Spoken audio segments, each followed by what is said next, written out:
evening, ladies and gentlemen, and welcome to the Real Chat Daddy Show. That being said, we want to say good evening. Welcome to the Monday night edition of the Real Chat Daddy Show. I am your host, Chat Daddy. Glad to be here with you guys on a beautiful, beautiful Monday evening here in the Chicagoland area. Spring has definitely sprung, and summer is just right around the corner. We are just days away from the official kickoff of the holiday season, or the summer season, as I would say, the Memorial Day weekend. And so I have another great show planned for your viewing and listening pleasure this evening. As you guys all know, May is Mental Health Awareness Month. And tonight we have an amazing guest who will be joining us tonight. He is a family mental health advocate and a coach. He is Mr. Bob Krulish, and he is a national speaker for NAMI, National Alliance of Mental Illness, and he's also the author of a new book, When Screams Become Whispers, One Man's Inspiring Victory Over Bipolar Disorder. And we'll kind of talk about why we chose this topic tonight. Just really a great guest. I'm looking forward to it. And then with the holiday weekend coming up this weekend, and did you know that the 28th of this month is National Hamburger Day? And so tonight we will talk to a gentleman who is a hamburger historian. This gentleman is just absolutely amazing, and we're going to talk to him about the history of hamburgers. We're going to have fun. Why is it even called a hamburger? It's not even made of ham. It's not. I don't know. Our co-host is the beautiful young lady sitting in the box next to me, the one and only Miss K. Renee of Karen's Nuggets of Knowledge. What up, baby? How are you? Hello, Chad Daddy. Happy Monday to you. Happy Monday to our viewing audience. It is a beautiful Monday evening as the sun is about to darken upon the west side of Chicago. Oh, wait, I like how you say that. As the sun is darkening upon the west side of Chicago. That sounds like a new hit series. Like that should be, we should be seeing that on Netflix or something, you know? Or better yet, I could write about it, you know? Yes, you can. Look, we're trying to build a network here. So in our efforts to build a network, please write that show for this network. How about that? So how was your weekend? It was busy, quiet but busy, and I wish I had another day to kind of relax, but that's okay. That's what Memorial Day is for. And just to let your viewers know, I've been tardy, but I'm going to look to this weekend to spring and declutter my office. So I still have that. I have until the 31st. So I like to be held accountable. So but this weekend, since I won't be doing anything, I can take that time to clean out my desk. So that is something I need to do. Okay, all right. We had talked about that. We had talked about being held accountable. We talked about spring cleaning. I think it was a Monday when we talked about it was National Clean Your Room Day, and I felt as if you had a little guilt and maybe something to admit that evening, which it was so precious on your part because of course you had such an innocent look, but you also had a look like, oh, I got to clean this stuff up, so yeah. So I can't believe this month has just really gone by, but I want to keep myself accountable. So thank you to you, Chat Daddy, as well as to our viewing audience. So hopefully this time on Tuesday, June the 1st, because May 31st is a holiday. Yes. I can honestly and publicly say yes. My room is clean, so that is something I've got to get done. So I will press on. But you know what? Talk about Hamburger Month. Guess what today is? Today is National Brother Day. So even though I don't have any biological brothers, you are my big brother. So happy Brother Day to you, sweetie. I love you, and I have a few other little big brothers around, but you're my top big brother. Well, thank you. I'm the king of National whatever day and keeping track of that, but I did not know today was National Brothers Day. Isn't that wonderful? That is interesting to say the least. Well, Hello to all of my brothers out there. I don't have any brothers myself, but I have plenty of friends who I consider brothers, guys who have just been extremely good to me. And I'm talking about in a friendship, spiritual way. And, I'm just really appreciative of that. So, yes, to all the guys out there, happy National Brothers Day. I had no idea. Right. Very good. Hey, what do we get today? Do we get any type of gift, treat? Well, I can give you a gift. You know that because I'm that type of benevolent soul. So Okay. when it comes time to bake and anything that you need, as I like to call you, are truly my brother from another mother. Oh, So I appreciate that. I do. yes. Well, before we get our show started tonight, we want to send a very special happy birthday out to the fabulous Miss Patty LaBelle. Yes. Today is her 77th rotation around the sun. And baby Patty looked good. I know that's what you was getting ready to say. Cause she's on her own. Da da da. Well, that was good. That right. You sang the tribute to her. I love it. I really do. Very good. I All love Miss right, Patty. Miss What Patty. is your favorite Patty LaBelle song? Because I have a lot, but the one is like the one that comes to my mind. I think that's so apropos for both of us. Let's see. Do, do, do, do, do. New I got a attitude. new New attitude. attitude. Yes. Yes. Okay. Yes. So now to tell you how old school I am, I remember going to see Patti LaBelle in the Bluebells many years ago. I don't Wow. go shopping anymore. You are my friend. Oh You yes. have to realize that Patty and the Bluebells had a huge gay following, so when they Yes. would come places, the place would be packed. We would enjoy them. They would have on the outlandish outfits and Mm-hmm. just being the divas that they are. And it's just so good to see that Sarah Dash is still doing her thing. Nona Hendrix is still doing her Yes. thing. And of course, Miss Patti LaBelle is still slaying it as well, too. So Yes. that just goes to show you timeless classics never They fade. never You know what fade. I'm saying? They No. never fade. Not They at never all. fade. Not All at right. all. So Well, happy very good. birthday, Miss Patty. Yes, happy birthday, Miss Patty LaBelle. 77 years young today.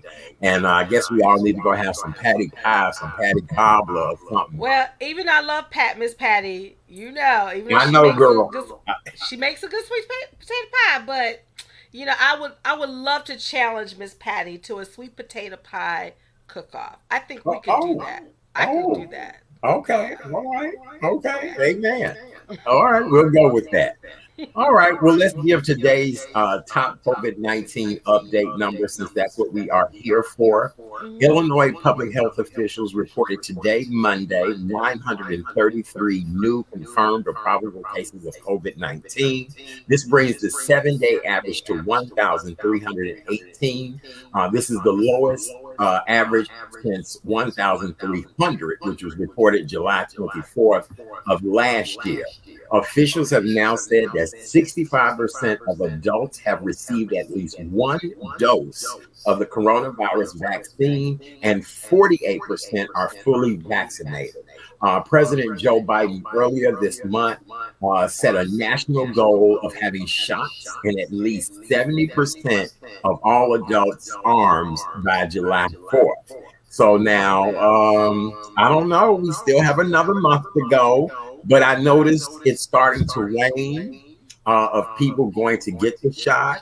What I don't understand now is, honey, some of these places where they doing COVID testing at. I was out today and I noticed that it was just a tent, like a tarp, Mhm. and two chairs and a table on the corner, like in the hood, and they come talking about come get you a free rapid COVID test.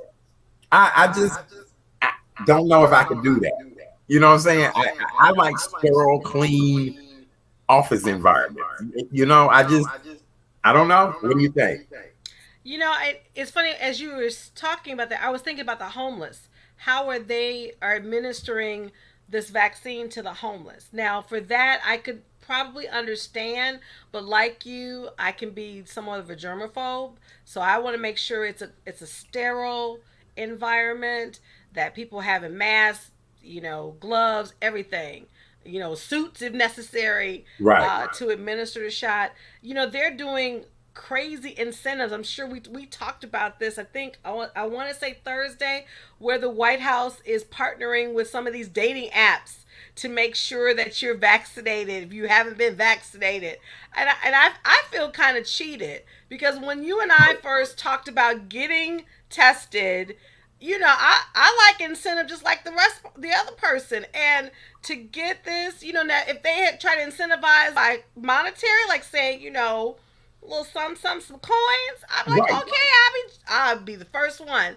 But I get their intent, maybe, but like you just said earlier, it's starting to wane. Whether or not President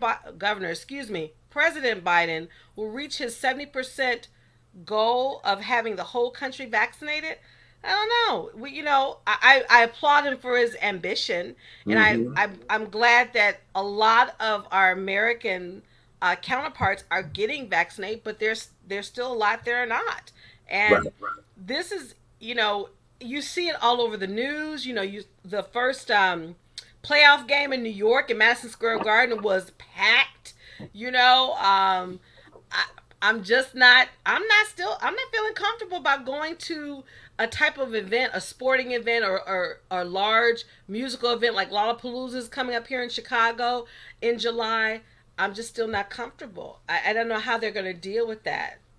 Yes, one of our viewers is saying that, they also are giving the Great American tickets out too. But then today, United Airlines announced that if you are a frequent flyer and belong to their program, that if you upload where you've been vaccinated, they will now enter you in a chance to win free travel. And they're giving away quite a few different, free travel vouchers. But see, I think this is their slick way of knowing which passengers have been vaccinated, which passengers have not been vaccinated. This is definitely going to become a game of Monopoly after a while. You know It what I'm will. saying?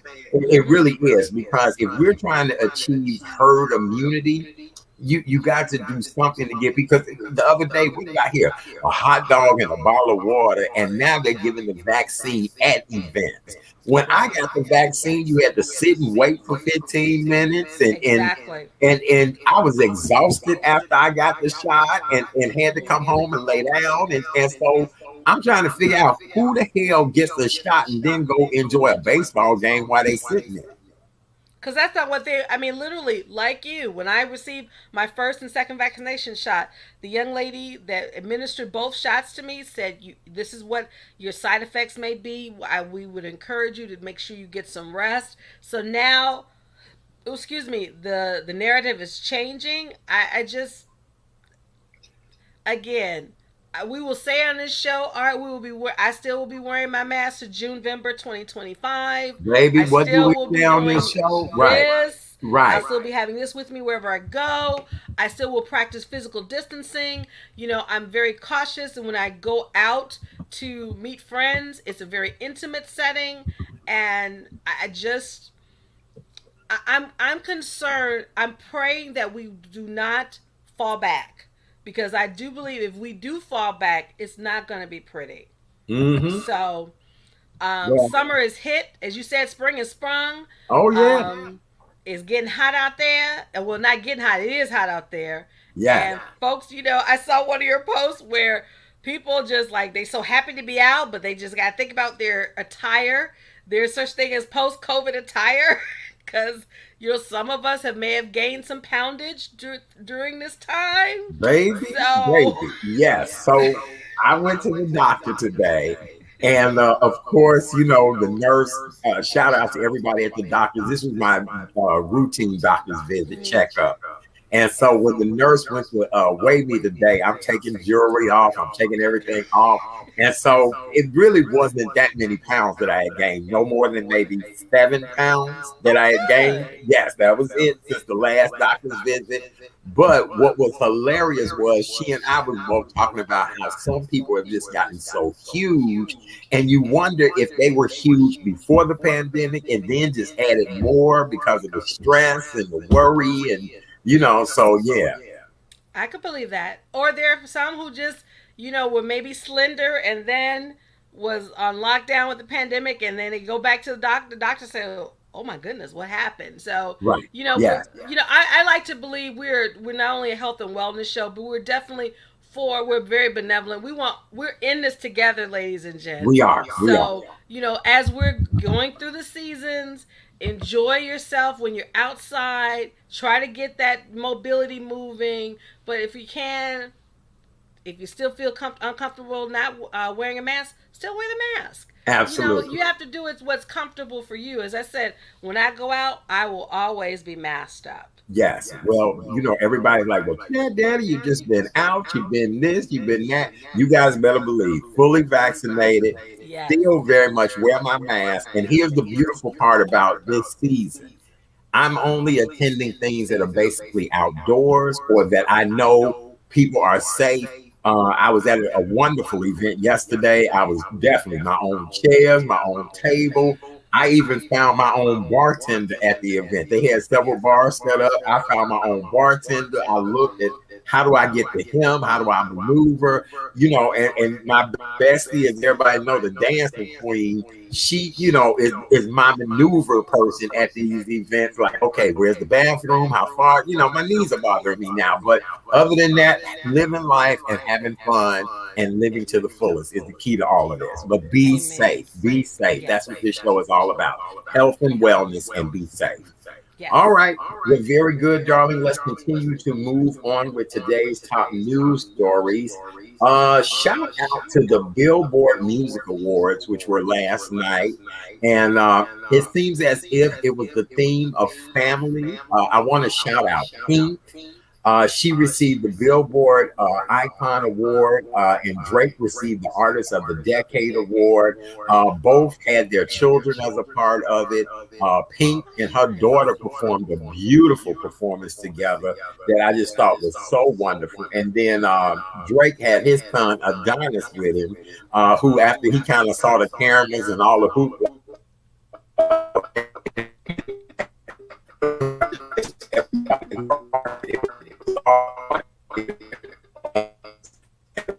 a great time. Did you get a chance to see any of it or clips of it? No, I did not, but I knew Pink was going to be honored as well as Drake, and I really admire Pink because I know she's gone through some challenges, but to receive this award, and she's definitely a family oriented person. She loves her children, so I was glad that she did receive that. And Drake, he, even though I know about Drake, he's a Canadian. One thing I love about him, I have to admit, in seeing him in those State Farm commercials with the State Farm guy, it's just he who's a Chicagoan. That young man is a Chicagoan. Isn't that something? Yes.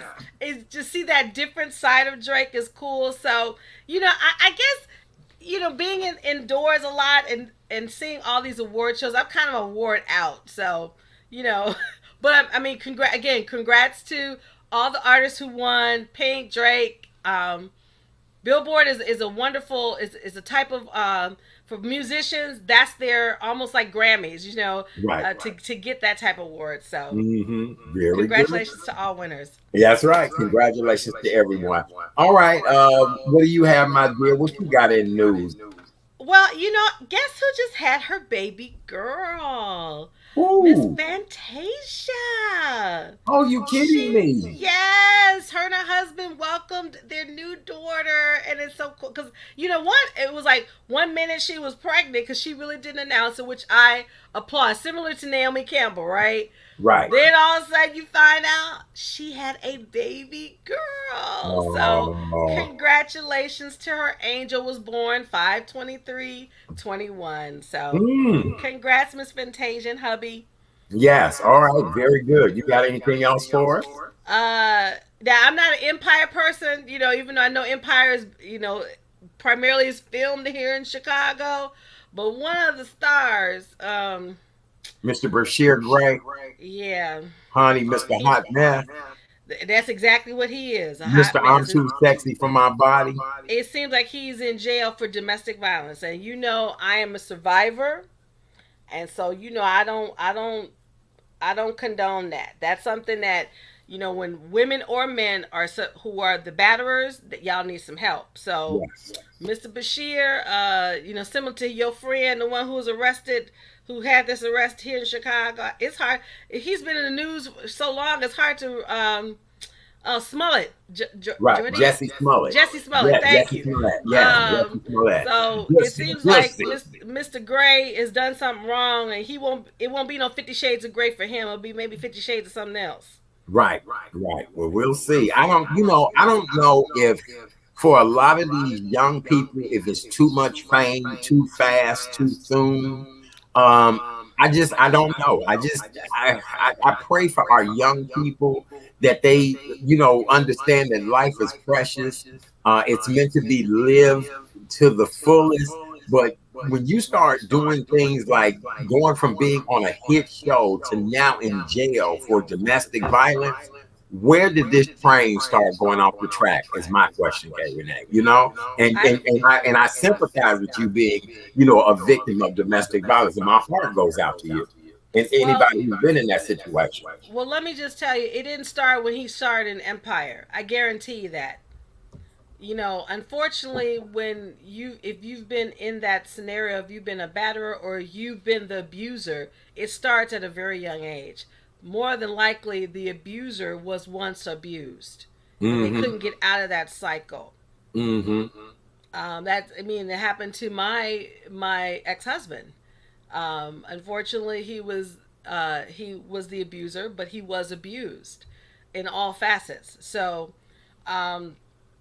it's a topic that's very painful to talk about, but it's also necessary. I applaud you, Art, for having this platform to talk about this. You've had many guests that have been subject to domestic violence. We had one recently who developed an app to help. So, kudos to you. Right. Kudos to you as well, because like alcoholism, domestic violence is a disease. Yes. And it needs to be eradicated. Absolutely. And it can be eradicated. But I could not agree with you more. It starts at the home. It starts by, surrounding your children with a loving environment, because television, the media has a lot to do with it as well.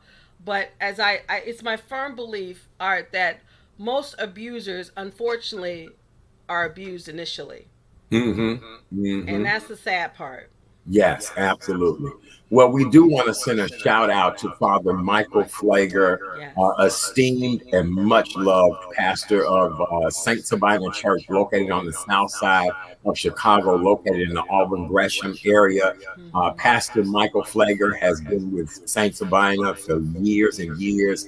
He was just going through a lot of turmoil of being charged or accused of sexual misconduct with some young men, and now he's been cleared of those charges as well too. So I'm just glad to hear that, and and that he can continue to move forward and do what he needs to do to bring the community back to a place of healing and completion, and just happy for him in many ways. I am too, because he has been a force in social justice as well. And, I've had the opportunity to meet Father Flager when I was younger, and just a giving, a loving spirit. I've never heard, when these charges were first brought up, I did not believe it. Of course, I like to hear all the facts. It's unfortunate that the court of public opinion, once you put that out there, it's very difficult to change that narrative. Right. But I'm grateful that he was, reinstated, that they, the archdiocese didn't find the investigation was pretty much done. And now, as you just said, the healing must begin, because he has a huge following at St. Sabina. Yes, he does. Yes, he does. And so, as I said, he is associated, synonymous with social justice, especially here in Chicago. He's very outspoken when it comes to violence in the black man and what has happened. So, again, I'm just glad that now he can focus on what he has been chartered to do, and that's heal and be a pastor to his flock on the Auburn Gresham area. Very good. You're absolutely right. All right. Well, for those of you all that are just joining us, welcome to the Monday night edition of the Real Chat Daddy Show. I am your host, Chat Daddy. Glad to be here with you guys. We are a reality news entertainment variety show. We are on Monday through Thursday night, 7 p.m. Central Standard Time. Coming June 1st, we will now we'll have summer hours. We'll announce that later on this week. But we are here. We appreciate everyone who tunes in every night. If you're not able to see the show live each evening, you can always go back to YouTube or Facebook, The Real Chat Daddy Show, and you can watch encore performances there. Our guest co-host is the amazing Miss Kay Renee. She's kind of our permanent guest co-host, permanent guest co-host, that type of thing. But we just love her. We do. We appreciate her for her honesty, her wit, just being a great person altogether. And she wished me happy National Brothers Day, which that totally slipped my mind today. I did not know that, but okay, we're all good. All right, Kay Renee, what else we have in gossip, my dear? Wait a minute. That going from one extreme to the next. There was this article that I happened to read about Christian swingers. I just when I read it, I was like, my eyes kind of wide. I'm like, so what? I'm not surprised. I mean, let me just give you the scenario here. Please do, please do. This devout Christian couple from Florida, they're using how to spread the word of God through swinging. I won't mention the couple's name because for privacy reasons. But even though their names are posted on this article, but they're bodybuilders first of all, and they use their newfound conviction to share the gospel through swinging. Now, for those of you who do not know what swinging is, and I'm not talking about swinging on a swing in the playground. We're not talking about that. Swinging is when you use another partner to have intimate relations, and all partners are aware. That's the nice nice way of saying it. Right. So, can you imagine? You're a couple, right? You're having a conversation with another couple. Heterosexual, homosexual, doesn't matter. And you're talking about God and talking about spirituality, and all of a sudden, then swinging comes into the conversation. And it just really, when reading this, I was just like, okay, they're both in agreement. And, if you're going to use that narrative, I think about the 10 Commandments. And what is that one commandment? Thou shalt not commit adultery. Thou shalt not covet, the other person's partner or wife or something like that. Right. I just had to shake my head on that. So what are your thoughts, Chad? The way I look at it, my dear, I read the article. I've heard of this situation before. Mm-hmm. I will say this, in no disrespect to church people, to religious people, but they have been the biggest freaks that I've ever met. And are you kidding me? Oh my God, that's a whole. Just say the Scorpio knows about a lot of religious freaks. Mm-hmm. Let's put it like I believe it. But what I think they're trying to do is they're trying to see how people say, "Oh Lord, oh Lord, oh Lord." See, I think that's what they doing. I think that's what the swinging couple. I think they like, "Ooh." Now, how do you say it? I say it like this. "Oh Lord, oh." See, I think that's what it is. I think that's how they justify swinging. Because they want to hear how each people say, "Oh Lord." Because if I'm not mistaken, the husband got a killer body. The wife has a great body as well too. So I think they just on some stuff like they just want to hear people say, "Oh Lord, oh Lord, oh Lord." That's what I'm thinking.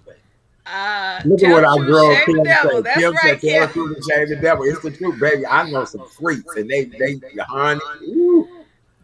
I just, as I said, to each his own. If you're in that lifestyle, and there are a lot of people who are swingers, a lot of people who are in polyamorous relationships, right? If you're a consenting adult, do what you do.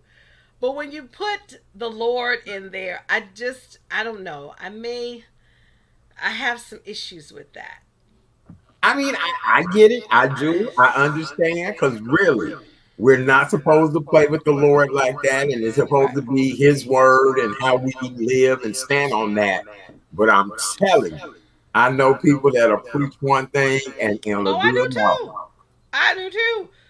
And they may be getting together as we speak, as we're talking now. All right, so yeah, I know too. Shoot, all these pastors call themselves pastor this and pastor that. You know, when they trying to comfort the opposite sex. Oh, it's okay, darling. Right? It's okay. Why Yeah. don't we sit and pray together? Yes. Let me put my hand on you. Let me let me Right. let me lay hands on you. I want to get a chance to see you. I need to have my eyes on you. Right. Right. Okay. Okay. I'm just, we'll see. So now you have me on the hunt to find swingers that will come on this show to talk about what they do. And then I have to just put a cherry on top by finding swingers that are religious to do this. But I'm not You do surprised let at me all. know. I, I will be your wing woman. Trust and believe that. I'm not surprised. I'm not the least little bit surprised about any of this. All right. Well, with that being said, what else you got in the news, my dear? I'm trying to think. Is there anything? I mean, there's a lot of things that, of course, happening this weekend with the international news with the ceasefire. Oh, I will say this. For those of you who did watch The View today, oh my goodness, it was like I I don't know missed if the you saw view. the How was tweet, it? baby, to see Joy, Megan, and Whoopi. Megan was just on a rant, and Whoopi trying to calm her down, and because Whoopi is the moderator, and whatever Whoopi says, pretty much, you need to just calm down. And it got to the point where when both Megan and Joy were just like, "Ew," I said, "Lord have mercy, Jesus." You kidding me? I'm not. If you get a chance to see the clip, you're gonna be cracking up too. I was just like, wow. And Oh then boy. Cocoa Puffs, cray Oh, cray, oh.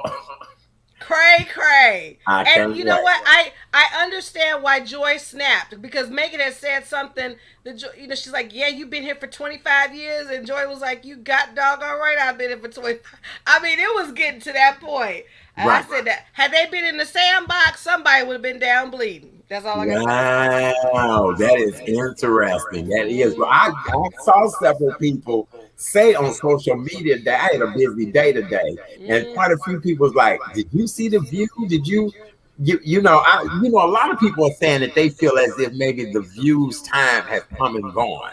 That I think so. I think that either if you're gonna do the view, have a new set of individuals, because and don't get me wrong, I do appreciate and respect all of them. Sarah Haynes, Sunny Hostin, Joy Behar, Whoopi, Megan, and even Anna Navarro. But I think they need to kind of think about how, if they're going to keep this franchise going, then they probably need to bring some new people in, because it's getting to the point where they're just really going at it each other, and that's not good. But now, over the course of years, as we said, the view has been on what, 25, 30 years, correct?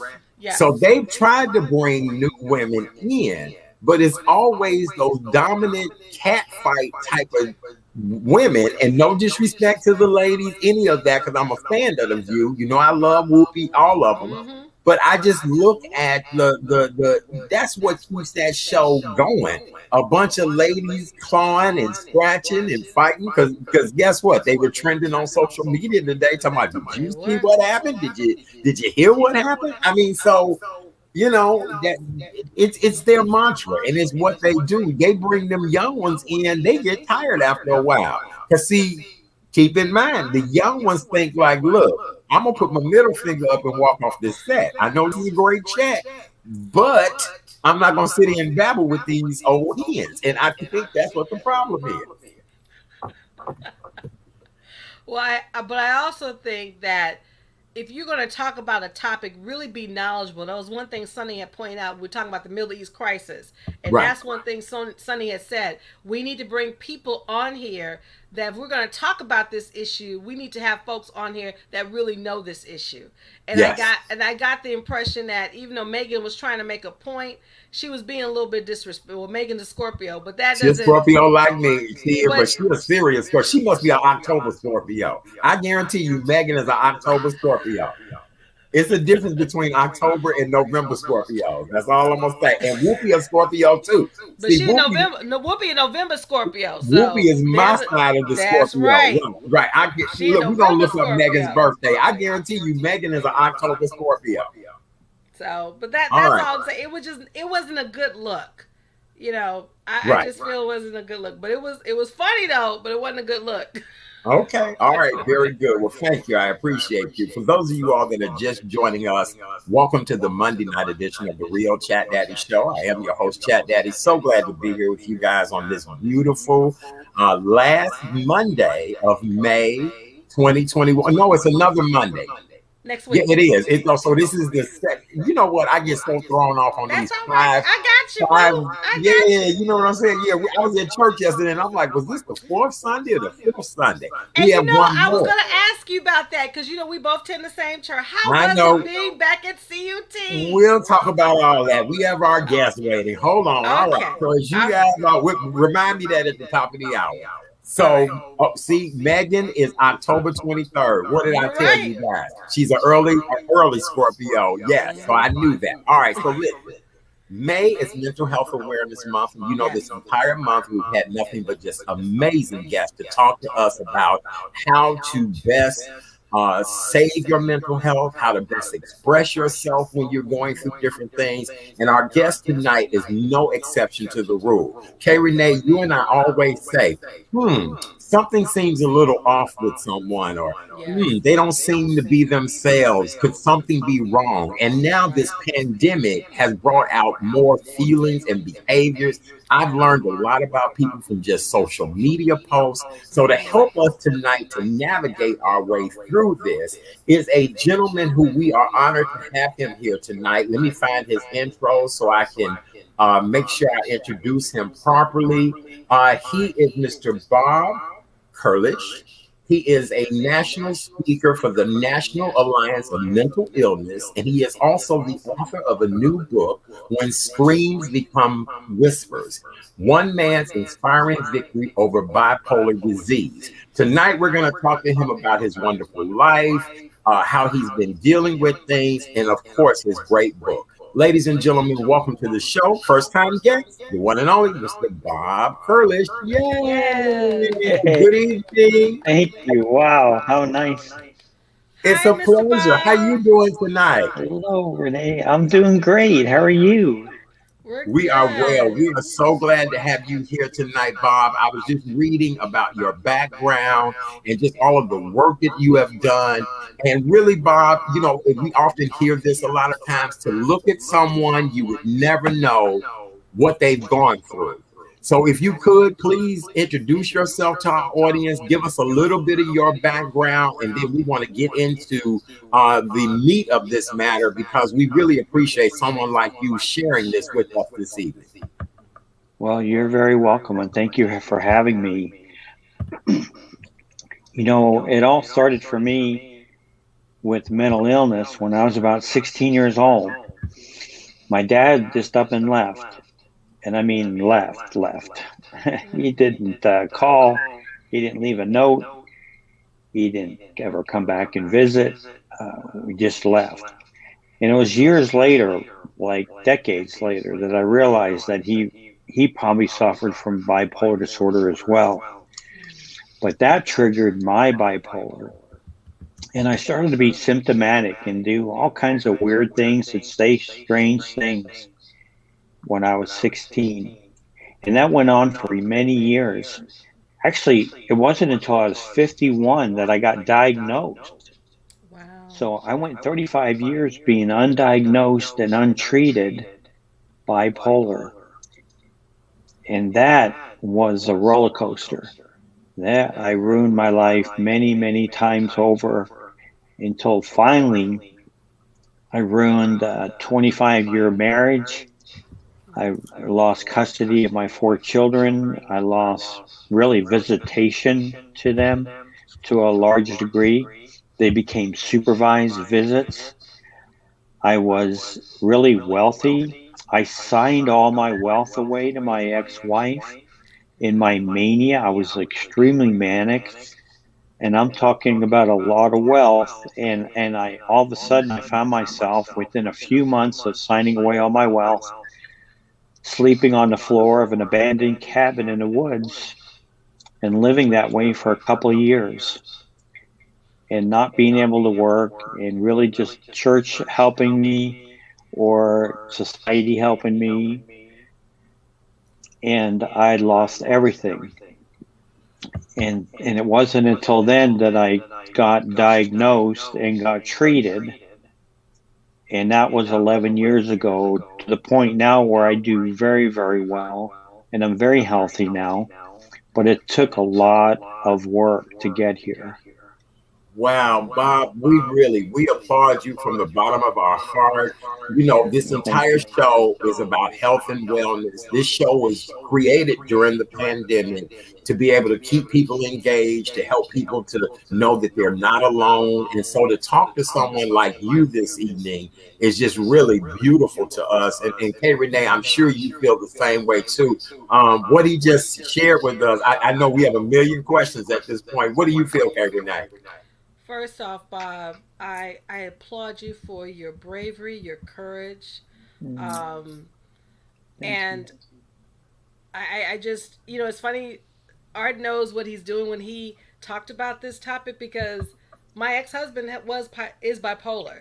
So, and listening to your story, it was like, wow, it was bringing me back to a different time. But the thing about it is, you saw it in your journey. You're like a phoenix. You are continuously rising.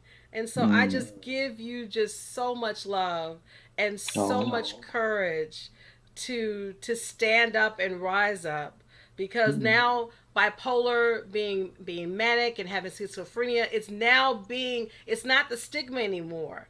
And that, in looking at your book, and in talking about what are the signs and how people can recognize this, especially during this time, during this pandemic, it is so important. I'm just in awe right now, just listening to your story. But I am so grateful to God that you're continuing to rise. So Yes. yeah. But I do have a question. Like the first question, how do we realize when a friend is in trouble or in need? I will admit that I've had anxiety and depression and moments of uncertainty myself.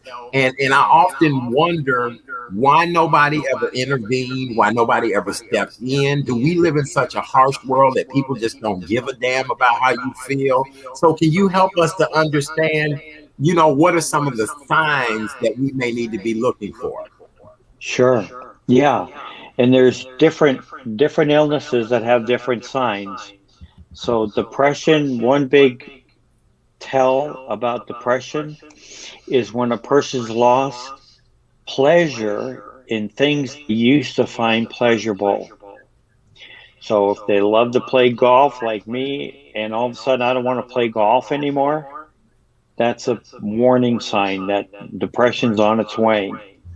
So that is the early warning sign. And I try to share all these signs with others on my website. One of the things about anxiety is where there's just a tremendous amount of worry going on in a person's life that subsides for as long as 6 months. Then you would be probably diagnosed as having general anxiety disorder, and probably look for treatment for that. Mm-hmm. If you're bipolar, there's several signs that are just really apparent. Grandiose, self-inflated, overstated ego with grandiose ideas. It looks like Renee's nodding her head. She's seen it before, and that's a really big tell of bipolar. It's when you think you are superior to everybody, brighter than everybody, smarter than everybody, and you think you are, a deity almost. You really feel like you're all powerful.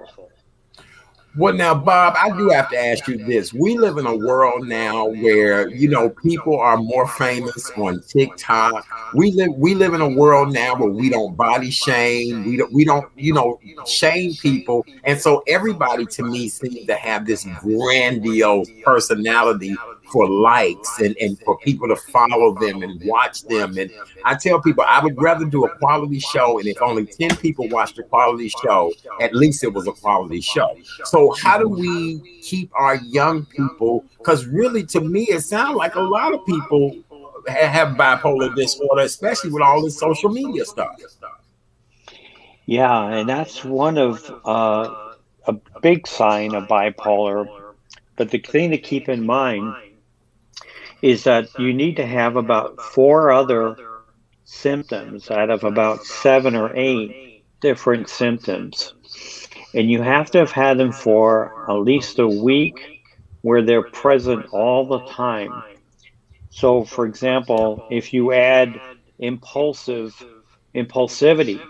to that person, if you add pressured speech, which means they can't shut up, they just talk and talk and talk and talk, and they talk very fast.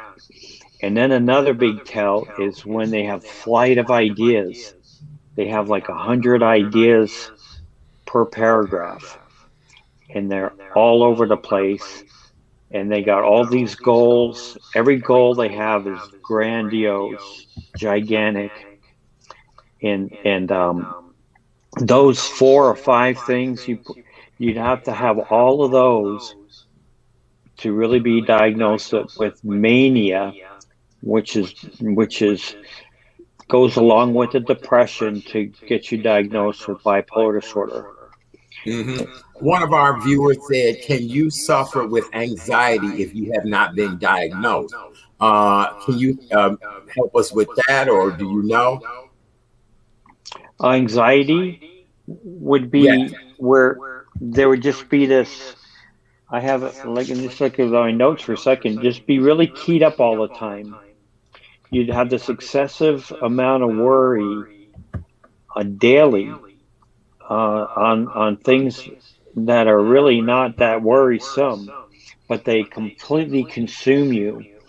And this would go on for 6 months before a doctor would diagnose you with anxiety disorder. So it's not the same thing as I'm worried about losing my job for a couple of weeks because I got a performance report coming up, or I didn't get that report done. This is something that would be pretty much benign, a little issue that is just really intoxicating your life, that really just completely takes over your life. Wow. Okay, Renee, anything you want to add to this? Well, I wanted to ask you, Bob, you mentioned earlier about your family. How is your relationship with your children now? Going through what you've gone through, that has been very traumatic for them. Even your ex-wife. How is that now? Well, there's unfortunately 2 of my 4 right now don't speak to me. And the other 2 I have great relationships with.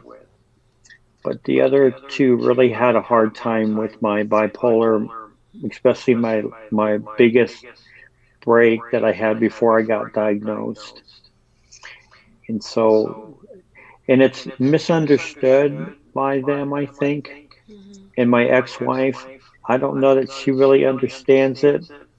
So we don't talk. We never have talked since we've been divorced.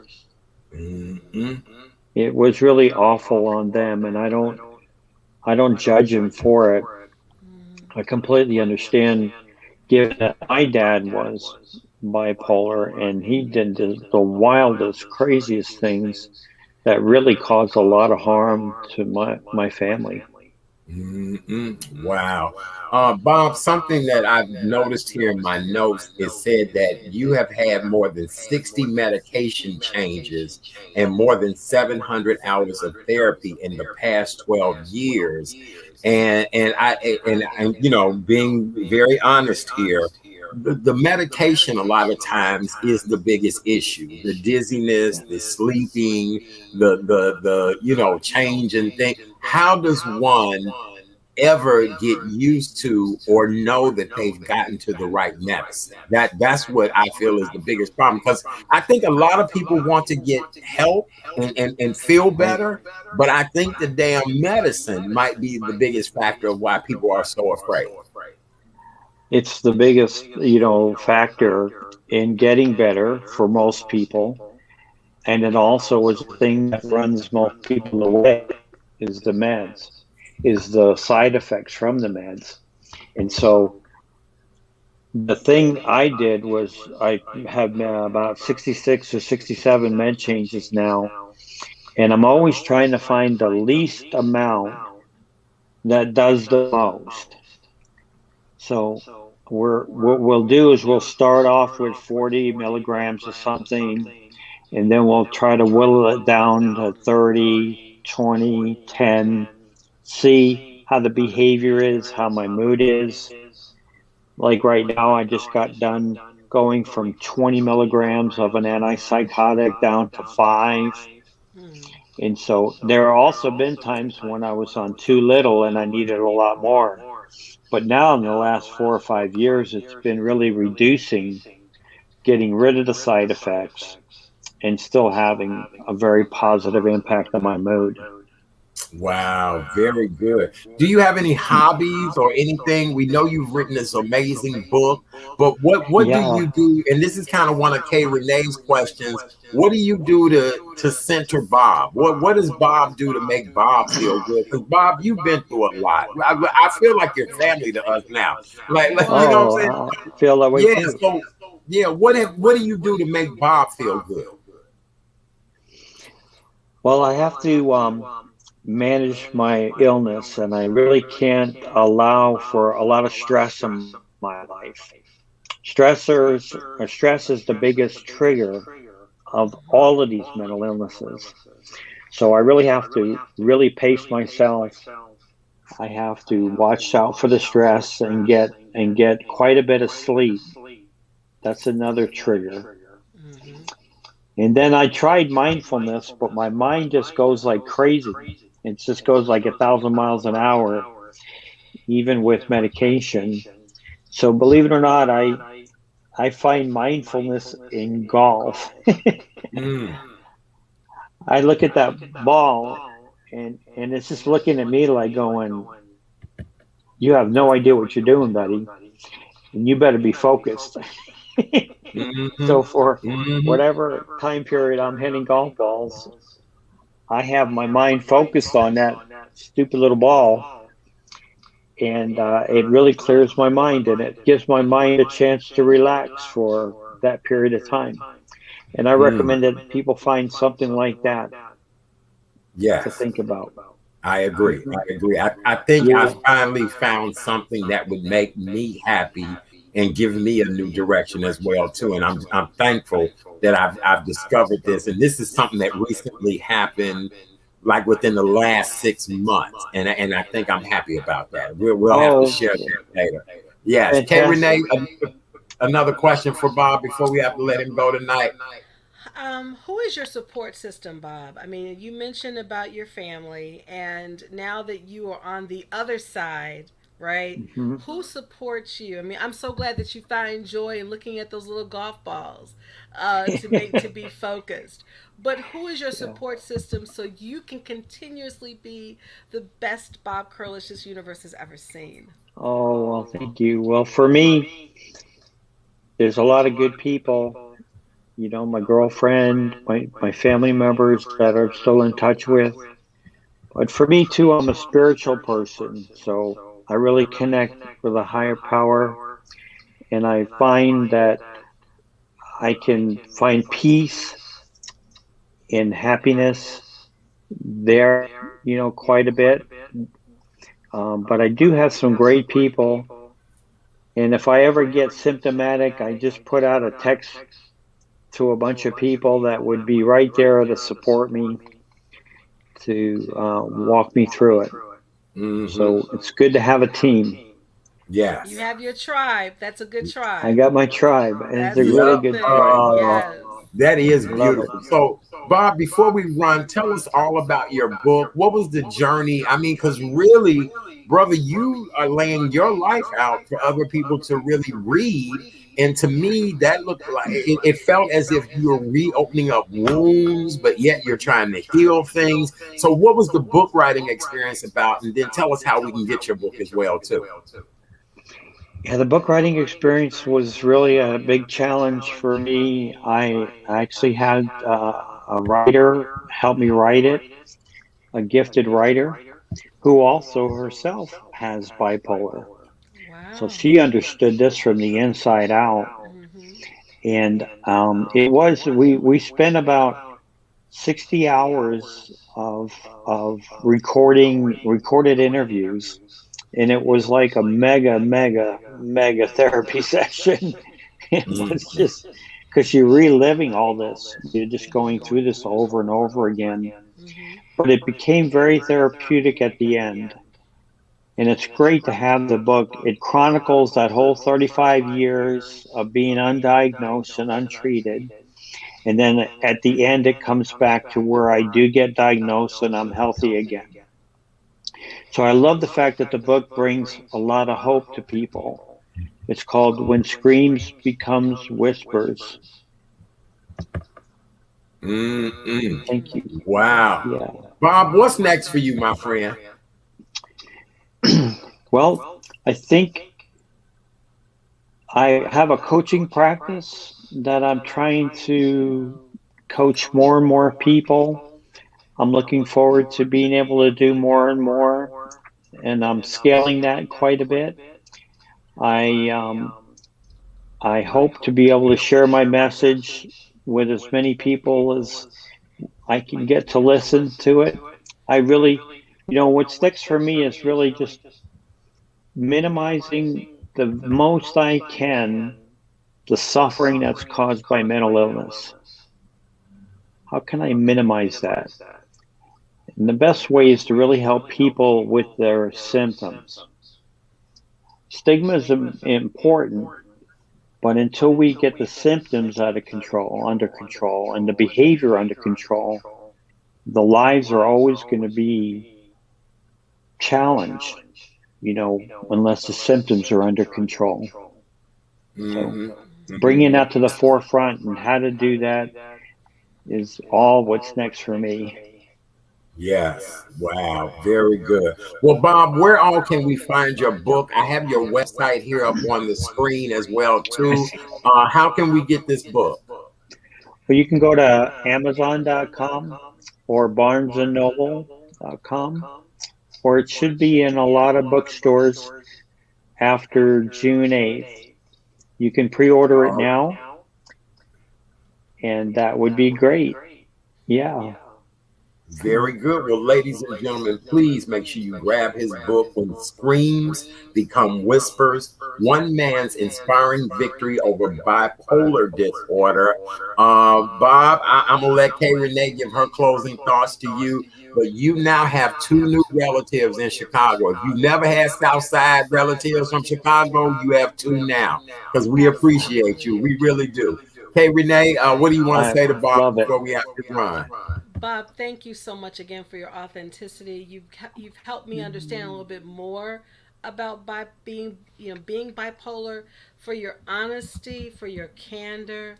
I wish you the best, and God truly has a purpose for you, because you are continuing to rise like the phoenix you are. So I love the phoenix, my friend. Thank you so much. Yes. And when I'm in Chicago, I'll be calling you.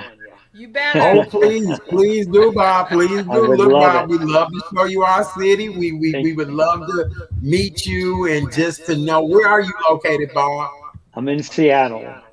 Oh, I Oh, love home Seattle. of Yeah. Starbucks. Okay, Yeah, Yes. home. almost. Yes, it's been Right. a minute since I've been to Yes. Seattle because you're not that far from Vancouver, Canada. So, Right. Real close. Real close. Very good. Well, Yeah, Bob, just I real want to say pleasure to meet you both. Thank you so much. thank you. thank So you got a lot of you. kudos, Bob. One of our faithful viewers, Debbie Green, she says your story sounds like it would Sound like make a for a movie. movie, It which does. I agree as well too. She Mhm. said she wanted to congratulate you. Great job on Thank you. speaking, and then great interview as well too. Yes. And Oh, then so Debbie said, sweet. make Thank sure you. we'll get you some great food here in Chicago as well Yes, too. we You know we're a will. food city. Oh, I'm coming right away now. Now that you mentioned food. All right, very good. Ladies and gentlemen, Okay. for more information about our good friend, please go visit his website. You can get the book pre-ordered there. It is Mr. Bob Krulish, based out of Seattle. First time guest on the show tonight. He was here for Mental Health Awareness Month, did an outstanding job sharing his story as well as informing us about a lot of things that we need to do. Don't hide, don't be in shame, tell the truth. I know a lot of people, everything Bob said, I know people who fall into every one of those categories. And you really do say, I wonder if my friend is okay, or does my friend know something's not right? And I would want somebody to do me the same way too. But we live in a world now where, oh, that's just the way they are. And it's like, no, something's a little off here. Something's not Right. quite right. Isn't that correct, Yeah. Bob? Absolutely. And do what you can to help them be aware of that in a gentle, kind way, and maybe lead them to treatment. I wish everybody the best with this illness, with mental illness, and thank you so much for bringing awareness to this on your Very show good. tonight. Thank you so Very much. good. Yes, we love you. Ladies and gentlemen, Mr. Bob Krulish. Make sure you guys grab his book, When Screams Become Whispers, One Man's Inspiring Victory Over Bipolar Disease. Do what you can to help yourself, help your loved ones. We really appreciate him tonight for just spending time with us. God bless you, brother. Continuous Thank healing you. to you. And you now have two relatives that live on the south side of Chicago, Bob. Don't forget us, okay? That's right. I'll be out there. All right, we'll Okay. All talk right. to you Thank you so soon. much. Ladies and Okay. gentlemen, absolutely. Bye. Mr. Bye Bob bye. Krulish, have a great night. God bless. Wow, that was great. Bye. Oh my That was goodness. excellent. Oh my Yay. We goodness. love that. Art, Isn't that you amazing? just you just know what to do. And we truly are siblings. We had to be siblings in another life. Because Oh, when you yeah. were asking a question like this, well, I want to ask. He just picked right up. So Oh, absolutely. you are my Absolutely. brother. Look. Oh, absolutely. But then, somebody like Bob, I appreciate him because when you've gone through some things and keep in mind success and being put in front of people, everything that Bob said, I understood that and still have to maintain as a black man, still have to maintain and live a life and present myself a certain way. And so Bob just laid it all out from wealth to losing it all to just, I get it. I understand it. So really, he is truly our brother, especially for those that are struggling and want to know the truth, because people will not share the truth with you all the time. So it That's worked right. out well. Yes. Thank Yay. you All for right. bringing it Very on. good. All right. So for those of you all that are just joining us, welcome to the Monday night edition of the Real Chat Daddy Show. I am Chat Daddy. So glad to be here with you guys on this beautiful Monday evening here in the Chicagoland area. Our co-host is the amazing Miss Kay Renee. Kay Renee, do we have on the same colors tonight? Did you I get the have on memo? purple. It's Oh, I have purple on because gray. Okay. that's Huh? okay. But purple, means power, as you It know. does. It So does. yes, and you before we have our next guest, I wanted to. You went to church. You went to our church yesterday. How was I that? did. I did. Our church, Christ Universal Temple, is having every fourth Sunday parking lot service. And so it was great because it's perfect. I was able to get coffee and breakfast and sit in the car and praise the Lord, but yet I was able to do some other things. And so I enjoyed it. I thought it was great. It was really, really good. And they had a nice turnout yesterday. And of course, you know, usually if I go into the building, people know I'm there. But yesterday I posted on social media and everybody, where were you? Where were you? I'm like, I was in a car, but I was there. So, you know, it was good. It was really good. It was great. So we'll have to do that one Sunday. Yes, absolutely. Yes. Absolutely. All right. Well, as you guys all know, the Memorial Day weekend is at the end of this week, and the Memorial Day celebration is the official kickoff of summer. And May is also National Hamburger Month. Who knew? I love a great hamburger. I went to brunch with some people today, and they were offering CBD infused burgers today. I get it. I didn't have the CBD infused burger. I didn't. But I'm excited to learn about the history of a hamburger. K. Renee, do you remember when we were little kids? Mama, I want a burger. I want a burger. And remember when McDonald's and places like that were treats for us? And now everybody's into the burger world. And again, we talked about this not too long ago, what my favorite burger is. And I'm hoping to get a chance to get my favorite burger the next couple of months, because McDonald's is fine when you're young. You say, where you want to go? McDonald's, McDonald's. No, I like a good burger from In-N-Out. So I cannot wait to get an In-N-Out burger. Well, let me tell you this. I always want to know the history of everything. How did hamburger get its name? It's not ham. It's a burger. It is not. So guess what? We're getting ready to talk to a hamburger historian. Who knew? Who knew? Who knew you could be a hamburger? I missed my mark. And wait, I thought they were going to pitch to me like some guy named Wimpy to do that. Remember Wimpy and the Wimpy burgers? No, we have an amazing gentleman who's joining us. He is the author of Hamburger Dreams, How Classic Crime-Solving Techniques Help to Crack the Case of America's Greatest Culinary Mystery. This gentleman is well celebrated. He's been honored and decorated by many people. We're honored to have him here tonight. He's Mr. Christopher Carosa, and he is the man that's going to tell us everything about hamburgers, and he is not wimpy at all. He's a lot of fun. I guarantee you we're going to find out about that. Welcome him to the show. Good evening. How are you? I'm okay. How are you? Good. Welcome. Thanks for having me. This is fun. Thank you. That's what we wanted to be. We are so glad you could join us tonight.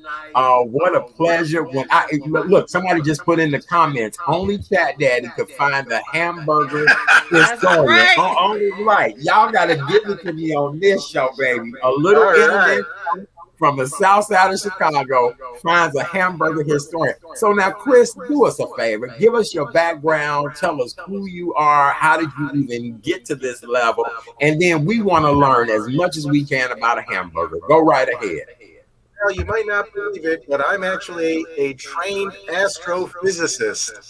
What? And I did teach astronomy at one point at the university level, but now I just have fun. I do kind of things that I like to do. I have a couple of businesses, and I write a lot. I write newspaper columns, I write magazine articles, and I write books. And one of the books I wrote was called Hamburger Dreams. It's all about tracking down, like a cold case, like a DA or somebody would find out what was the truth behind the 4 competing hamburger origin stories. And that's what I did. I had a lot of fun on doing it too. Oh, wow. So what made you just want to all of a sudden get to the truth of hamburgers? Were you like we were as kids and a hamburger was a treat? Or I mean, you know, what made you want to say, I'm going to investigate the world of hamburgers? I am totally with you on that. I had the same thing about McDonald's. To me, that was great. Of course, I'm a little older now, so for me, I could have got a hamburger, fries, and a pop for about $1. But that was way back when. I didn't really have any sort of passion when it came to finding out about the history of the hamburger until I was a senior in college. And I took this course that had nothing to do with my major. It was an architecture course. It was called The History of the City. And the only reason why I took it, because it had only one assignment. At the end, you didn't take a test. You had to write a paper about the history of the city you were born in. So I was born in Buffalo, New York, and I took out all the books the library had about Buffalo, New York, all 4 of them. Well, actually, only 3 of them were books. One of them was an old newspaper article from like the late 1880s. And in that newspaper article, it mentioned something that I never heard of before, that the hamburger was made in Buffalo, New York, was invented in Buffalo, New York.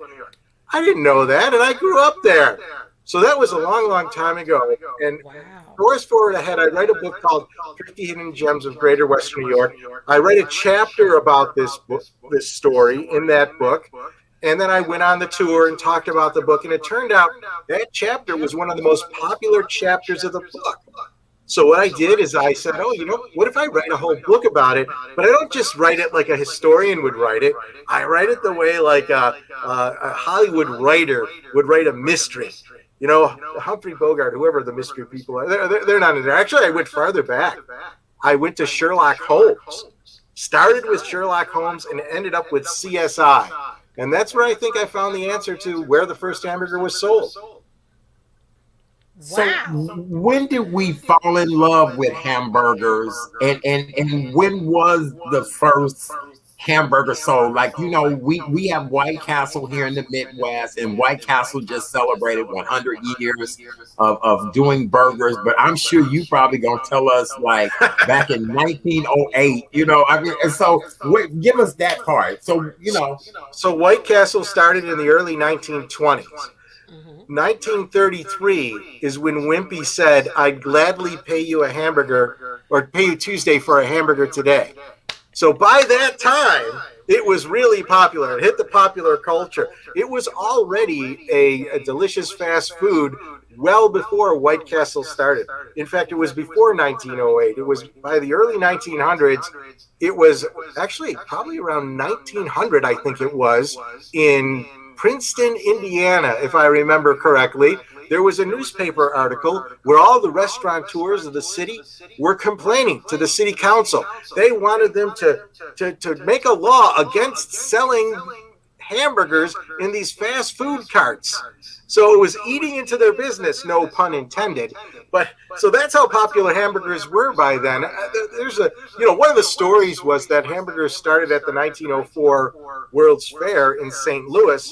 But in fact, the research that I found showed that the first mention of a Hamburg sandwich, and it started off being called a Hamburg sandwich, was in 1893 in a saloon in Texas. They were selling Hamburg sandwiches. And even, I think it was 1894, 1895, there was an article in the Chicago newspaper about a food truck selling hamburgers. That same year, another article in the San Francisco Chronicle about a Hamburg vendor selling hamburgers in a food truck. And even in that article, it actually described how he made the hamburgers and had an illustration of him flipping 2 hamburgers over the grill. So certainly by the 1890s, hamburgers were very popular. So you know the $1 million question. Go ahead, Kay Renee, because I think we might have the same question. When I heard the word hamburger, I thought it originated in Germany. Am I wrong for saying that? Where did the name Hamburg come from? Because it is not made of ham, so where did it come from? That's a great question. That's one of the most popular questions that I get. Probably the second most popular question. But the answer is, it's amazing. But Ray Kroc thought the same way you did. In the say the 1960s, by then the prevailing wisdom was that the hamburger was invented at the St. Louis World's Fair in 1904, and Ray Kroc was always trying to get his name and McDonald's name in the news by coming up with these publicity stunts. So one of the publicity stunts he came up with was to send a vice president to Hamburg, Germany, with a certificate thanking Hamburg, Germany for inventing the hamburger. So the vice president gets off the airplane, goes up to the mayor, presents him the certificate, and the mayor looks at this and says, "What's this? We had nothing to do with making the hamburger." So the hamburger was not invented in Hamburg, Germany. Okay. In the 1930s, there was an article, I think out of North Carolina, about a town called Hamburg, North Carolina. And it was sort of tongue-in-cheek saying, hey, this is where the hamburger was invented because our name is Hamburg and, there's no ham in a hamburger, so obviously it had to be made here. And then it admitted that, well, there's about 30 other city or towns in the United States named Hamburg, and it could have been any one of those. Well, nestled within that list was a town just south of Buffalo called Hamburg, New York. And in fact, in 1885, based on the research that I undertook, the best estimate is that it was September 18th, a Friday, when the first hamburger was sold, probably in the afternoon or late morning, early afternoon, when it was sold.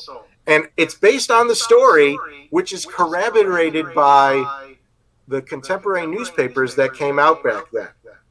So you might ask, well, okay, so how did it come up with the name hamburger? The Mencius brothers, John and Charles Mencius, who invented it, they were known for selling pork sausage. They ran out of pork. They went to the butcher. The butcher refused to sell them any pork because he didn't want to slaughter a whole pig. There was no refrigeration back then, so he couldn't keep the pig. So he said, hey, I've got some extra ground beef. Why don't you use that? And at that time, ground beef was considered a very low-level kind of food. You wouldn't eat it unless you'd eat it for health purposes. So they reluctantly took it, put it into the same kind of patty shape that they made the sausage in, and served it on bread, not a bun.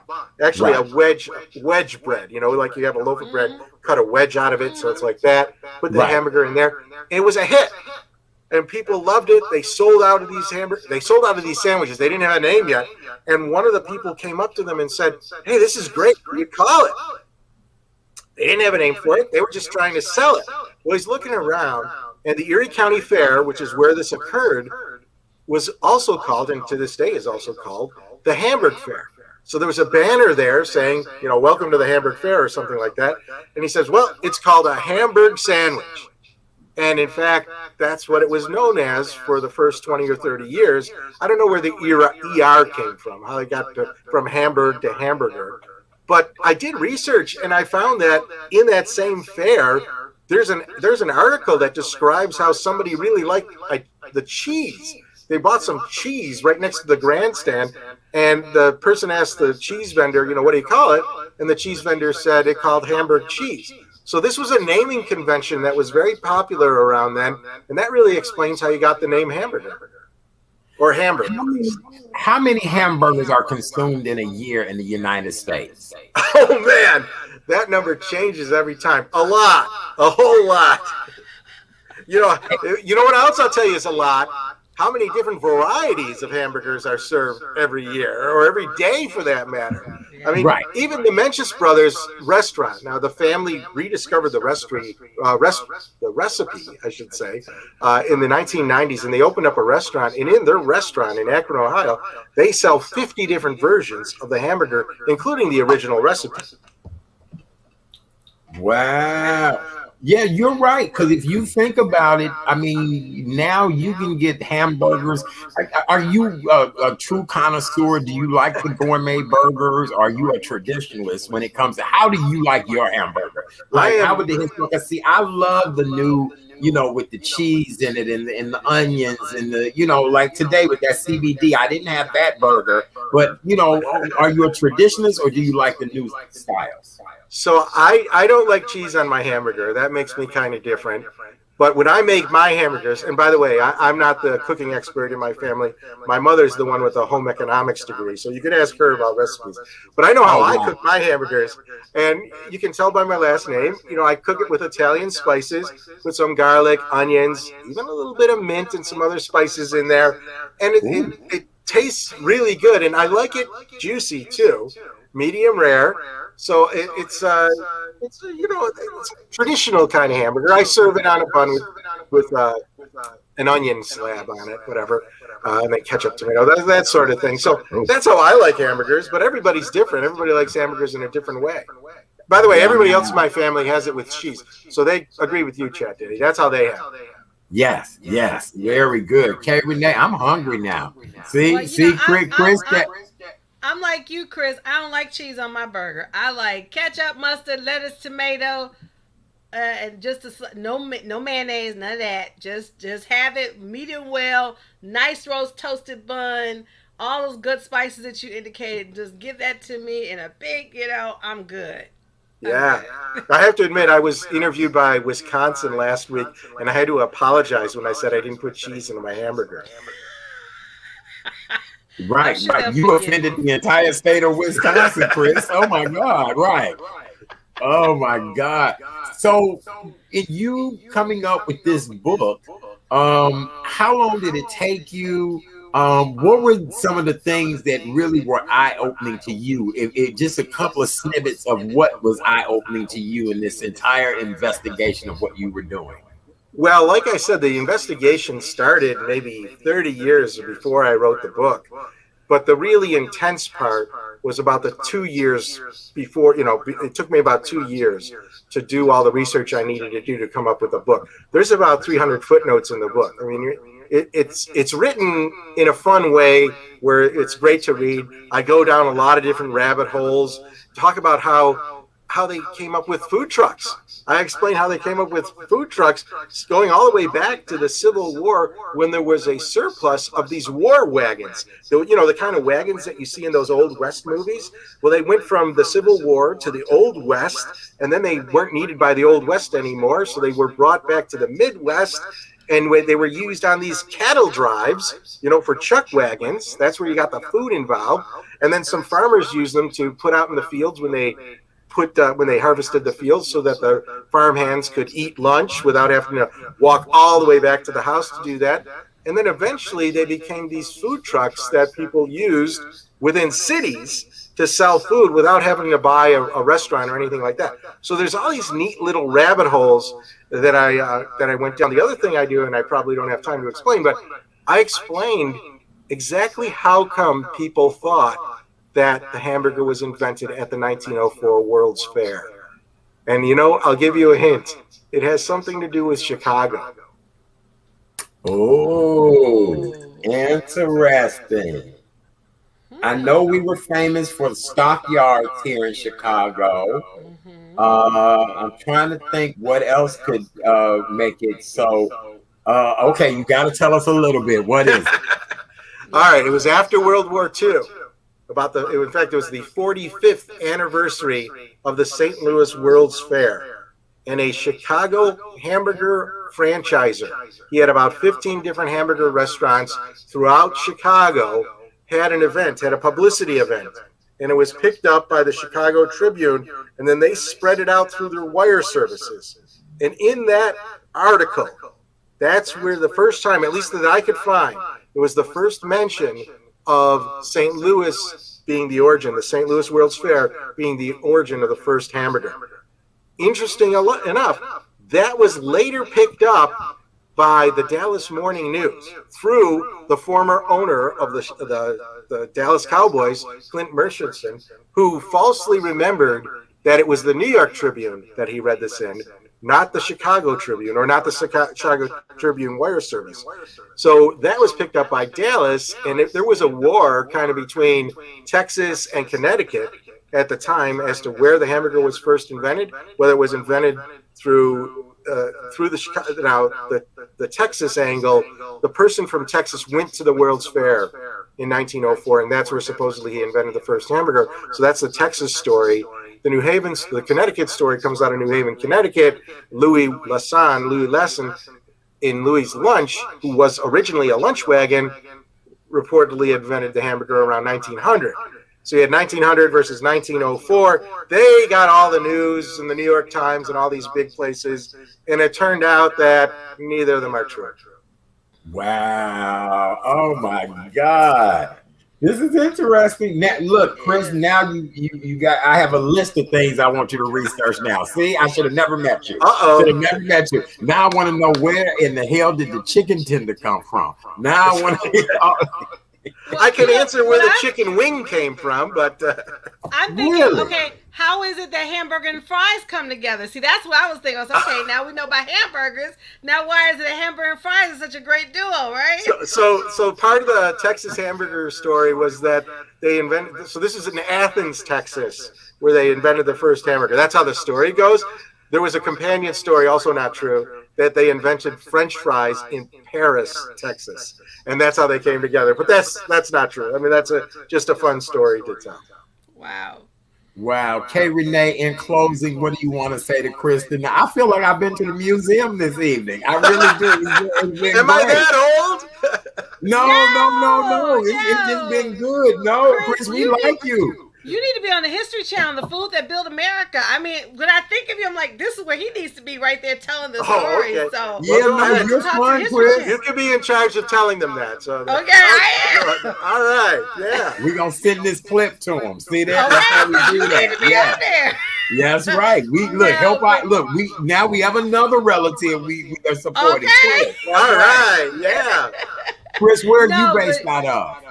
I'm based out of Western New York in a town called Mendon that is just a little bit south of Rochester. So, it's in the general area. Okay, very good. Very good. And by the way, I grew up here and I had not heard this story until I was in college in Connecticut. So that's the amazing thing. Wow.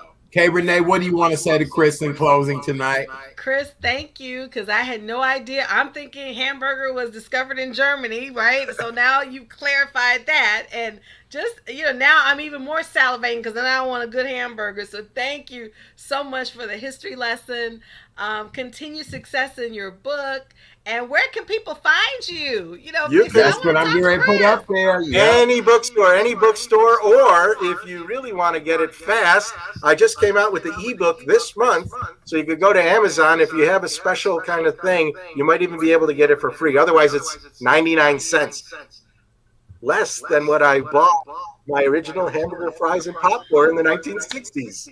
Oh my God, I love it. I love it. I love it. I love it. Ladies and gentlemen, get connected with our buddy, Chris. He is amazing. Hamburgerdreams.com. That's hamburgerdreams.com, where you can find out all the information about him. You can get his book. Chris, what's next with you? Because really, love to have you back again to talk about some other things. This was just really fascinating, and you're a great presenter. That's what makes it what makes it so good is that you're just so good at presenting this. What's next for you? Well, I'll tell you what's next. This summer in July, I'm coming out with an ebook version of my book called Pizza the Action. It's all about my experience selling pizza at the fair and what I learned about it from a business standpoint, how it taught me to be an entrepreneur. This is when I was a teenager, by the way. Okay. Well, we look forward to having you back so we can talk about pizza. Another favorite. I would love that. Yeah, thank you. Both of you. You're very fun. Absolutely. Ladies and gentlemen, give it up for our good friend, Mr. Chris Carosa. Did I say that correctly? You said it just right. Yes. Very good. Outstanding historian, actually hamburger historian. So for those of you all that don't know how powerful I am, I found a hamburger historian for when you and your family are enjoying hamburgers this holiday weekend. And actually this coming Friday is National Hamburger Day. So wink, wink. I'm sure some of your favorite restaurants will have specials on Friday, offer some type of deal. So be on the lookout for that. And then as you enjoy the holiday weekend, make sure you put a good hamburger on the grill, and just know our good friend Chris helped us to understand the history of hamburgers. I love them. I do. All right. Thank you, Chat Daddy and Renee. Thank you so much. Thank you. Have a great night, and we really appreciate you being here with us, Mr. Chris Carosa, hamburger historian. Let's see what the people are saying. They probably said great segment. Let's see. Yep, love hamburgers. That's what Debbie said. Love hamburgers. We do. Hey, Debbie, we appreciate you so much. Debbie has put our order up here. No lettuce, no tomato, no pickles. Oh, I like all of that.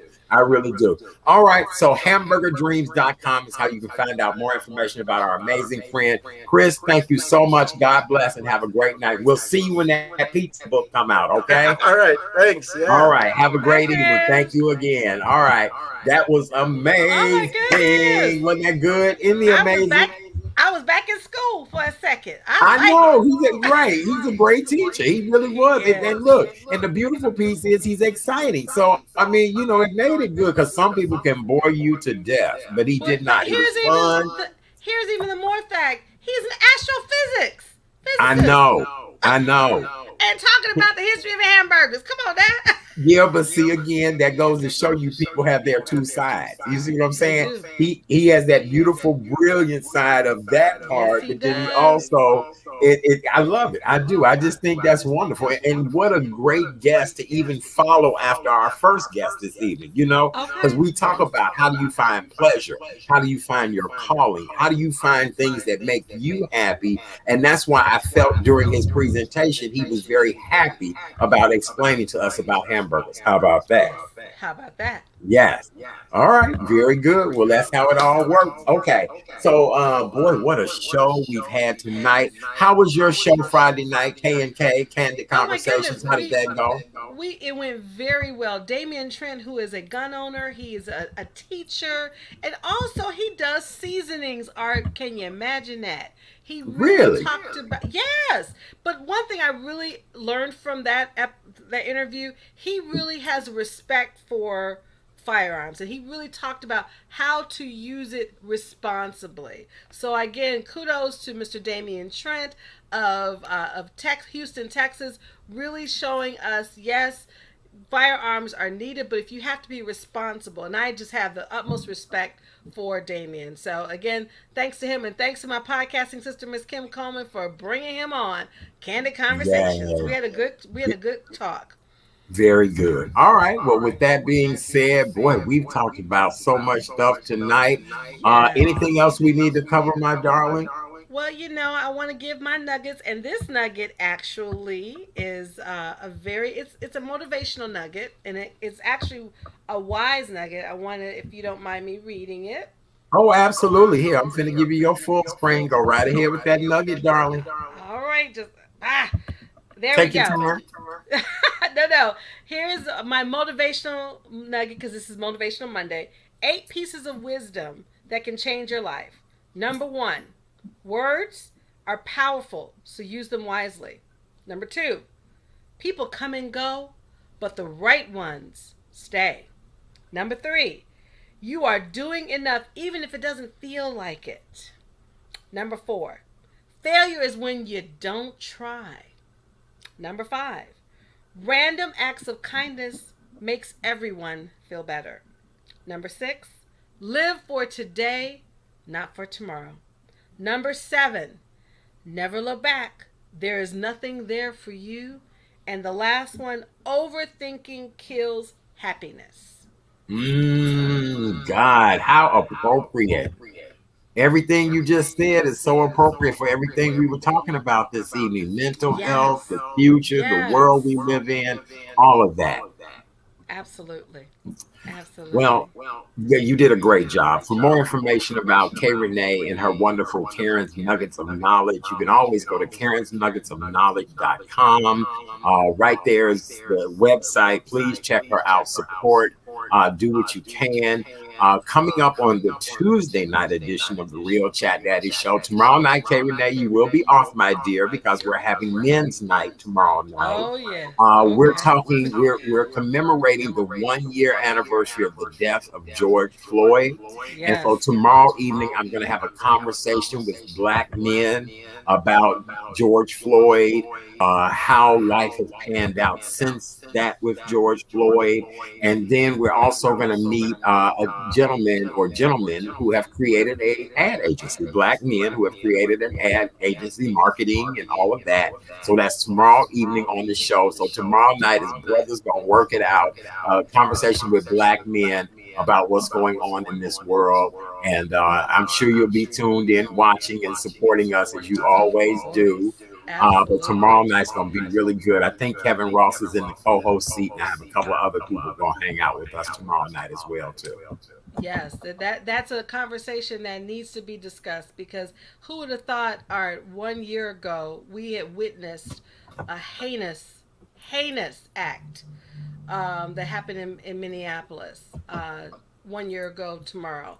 So, and where are we now? That's the thing. And I'm hoping, I know you guys are going to delve into that. Where are we now 1 year later after the murder of George Floyd? Right. Yeah. So that's our conversation tomorrow evening. Also, if you are a book author, if you're someone who wants to start a digital show, you may want to get yourself out there and get people to know who you are. You may not have the money for a publicist. You may not know what to do. I have a wonderful seminar that's coming up Saturday, June 12th. It's Insider Secrets to Booking Your Brand, Products, and Organizations with yours truly, Chat Daddy. It's at 11 a.m. Central Standard Time. You can go to booking, BOOK, at therealchatdaddy.com to be able to get more information. The seminar is $125. The webinar is $125 per person, but you also get a 30-minute free consultation, or a 30-minute consultation that's included in your registration fee. And I'll help you to navigate your way through whatever you're trying to present. If it's a video presentation, I'll help you step by step. If it's something you want written, I can help you step by step. But what we're going to do is get you out there, get your brand, your product. Just like all of the guests who are on here with us tonight, there are people who are trying to get their brands and products out, and their publicists pitch them. But these people continuously work with these people for optimal best out of them. Kay Renee was a student of the webinar. Tell everybody what you thought about the webinar, my dear. As I said, it's a master class, not just a webinar, because Art, you have a wonderful way of telling the story of how you can build your brand in just a very fun, authentic, but informative manner. I had the privilege to also do a promo promoting his master class, and he does critique, but he critiques with love. So he'll let you know, okay, Karen, this is not right. You need to do this. You need to do that. You know, make sure that you have the best presence in this digital world that we live in now. So I encourage all of you to step outside your comfort zone. If you're a little bit nervous, you're a little bit afraid, failure is nothing but a try, right? But definitely try. If this is what you want to do, that you need to do, go ahead and step out on faith and take the master class on Saturday, June the 12th. Yay! And if you guys have not heard, tomorrow night we will be announcing that the original Real Deal Relationship Chats, which I started 26 years ago in my living room, on Sunday, June 13th, we are having a 26-year anniversary celebration. It's a reunion. It's people coming out just from this pandemic. We have a big, beautiful space in the South Loop that we're going to have a great time. Food, music, just people finally get able to see each other. And so we are looking forward to that. It's open to singles, couples, and everything in between. Maybe we can get some of them Christian swingers to join us that night. Oh, Lord. Girl, I'm telling you, they want to lay hands and pray on you and all that. You know what I'm saying? I don't know about that, Art, but okay. Well, you going to skip that part. Right. I'll be like, hey, go this way. When I see them coming, I'm like, praise the Lord. Keep it moving. Keep it moving, boo. Keep it moving, boo. Keep it moving. All right. Well, you guys know we are a health and wellness show. And on this show, we do promote the wearing of masks. All of a sudden, we just came out of these masks too soon. I get it. But I'm still worried for a lot of people who have not received their vaccine shots yet. I would highly encourage. I even wear masks when I first walk into someplace. But please wear your mask. That is beautiful, honey. Where did you get that? That's sharp. Oh, guess where I got it? Where? We were together Easter Sunday. Oh, shut up. Okay, shut up. Very good. Very good. Absolutely. Look, and look, as I told somebody, as I see them on clearance now, I'm still buying more of them. I'm still gonna be wearing a mask. To June-November 2025. That's what I'm Honey, gonna what start we say wearing. on this show, we will be wearing masks until Until June-November. June-November That is 2025. JUNVEMBER That's right. 2025. Now I know Juvember is not on your calendar. You ain't seen it on there. We're working with our president now to see if he will do some kind of law that will make Juvember be on the calendar by 2025. Other than that, we're gonna be wearing the mask. And That's we right. still sanitizing. Baby, we still sanitizing. Still sanitizing. Yes, we are. And we are still doing some social distancing. Now, we might be hugging and grabbing on each other, but I still need you to sit your ass over there. How about that? Okay. Yes. How about that? How about that? Sit your ass over there. So the restaurant I went to today, each person at the table scans what they want. I mean, everybody could order off the same thing, but each one of us did our own individual orders. It had our table in there, everything, and this was all on our phone now. Nice. Right. Yeah, oh, it was interesting to say the least. Yes. Nice. I All like right. it. I'm looking All right. forward to going out and dining al fresco again, which Well, hopefully darling, will we be will soon. be going to dine al fresco again. I promise you that. Yes, we Yay. will. Yay, All yay, right. yay. Anything else you want to say to the people before we skedoodle? No, again, thank you so much all for viewing tonight. This was a very important show for those who are suffering from bipolar. We are praying for you. You know that there is help out there, that to have that condition. The stigma has been released now, so definitely get yourself some treatment if you need it. And I just learned more about a person who suffers from being bipolar. In addition to learning about my favorite food item, the hamburger. Right. So, We went from bipolar to to hamburger. hamburger. Who do it? Baby, only on this show. Only on this show. Only on this That's right. show. We went from bipolar disorder to hamburgers, and now I feel like if I don't get a hamburger, I might go off on somebody. I'm just saying. I'm definitely gonna be ordering my hamburgers on May 28th, National Yes. Hamburger Day. Yes, absolutely. Well, if you know of anyone who may be suffering with suicidal thoughts or not feeling their best, or just, you guys know how it is. The National Suicide Prevention Lifeline is available. That's the National Suicide Prevention Lifeline, 800-273-8255. Again, that's 800-273-8255. Get out, get some help, get whatever you need and want. But it's the National Suicide Prevention Lifeline, okay? 800-273-8255. All right. Well, darling, we get ready to get out of here in a second. It's been another great show. I'm looking forward to tomorrow night with the guys. Thank you guys. We appreciate you guys for all of your comments. We really do. Thank you to everybody who's tuned in tonight. Where is Wamelda? We have not seen Wamelda's name up here. I got to make sure Wamelda's okay. I saw Wamelda she came earlier when we came on, so I did see her post. Okay. Oh, you did? Okay. Yes, Hey, I did. Wamelda. All right. Just want to make sure everybody's okay. We have to do our family check-in. All right. So tomorrow night, we're commemorating the 1-year anniversary of the death of George Floyd. Tomorrow night is a male roundtable conversation. And then Wednesday night, we'll continue on. And then we have Thursday. And then Friday is National Hamburger Day. All right. On behalf of our wonderful co-host, the amazing Miss K. Renee of Karen's Nuggets of Knowledge, yours truly, Art Chat Daddy Sims. We thank you guys. We appreciate you so much for all your love and support of the show. Stay safe, do the right thing. Tomorrow night, I got to talk to the guys. Baby, these young people are just taking over downtown Chicago. It's just horrible. Oh, no. I have to talk to you offline about that. Oh my God. It was one shenanigan and foolery after another when I was down there Friday evening, and I just couldn't believe it. And our city is so beautiful. We want to promote tourism. We want to get our downtown back up and thriving, but it's just a mess. It really is. All right, my love. Anything else we need to cover? Nope. We've covered the gamut tonight, and we did a wonderful. We did the darn thing tonight. Yes, we did the doggone thing. We did it tonight. All right. We love you guys happy so Brothers much. Day, my love. Thank you. I gotta figure out when National Sisters Day is or whatever, but I got you. Look, thank you, babe. I feel special. I might have to have me a glass of wine after the show tonight. This is National Brothers Day. National Brothers Day. All right, ladies and gentlemen. God bless. Have a wonderful evening. We really appreciate you guys so much. Stay safe, stay wonderful. Let me see. It's a couple of comments. Yes, thank you.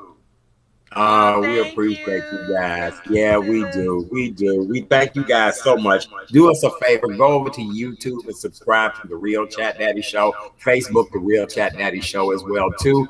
Some good news is coming very soon. We'll talk to you guys later. We love you. We out. Good night. Bye.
Good evening, ladies and gentlemen, and welcome to the Real Chat Daddy Show.